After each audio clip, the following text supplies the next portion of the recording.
બોલો કે Gambhira bridge collapse ના કારણે આજે ઘણા લોકોના મૃત્યુ તો થયા જ છે,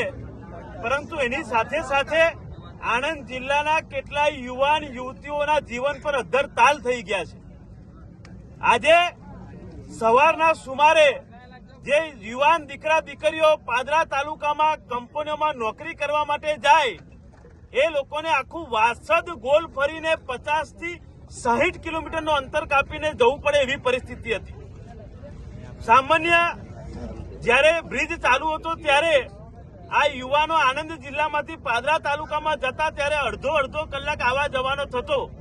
જેના કારણે 8 કલાકની નોકરી હોય તો બીજો 1 કલાક વધુ જાય, એટલે કે 9 કલાકનો સમય જતો। પરંતુ હવે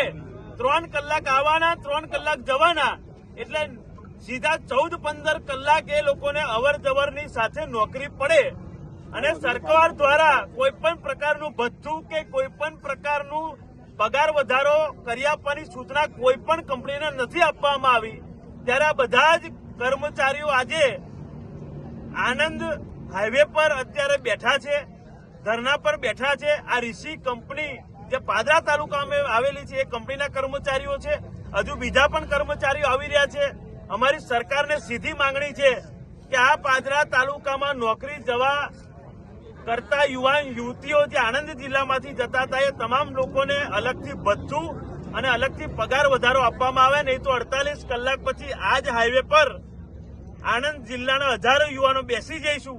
અને જ્યાર સુધી અમારી માંગણી નહીં પૂરી થાય ત્યાર સુધી કાં તો મરીશું કાં તો સારી જિંદગી જીવીશું એ નક્કી કરવાનું છે।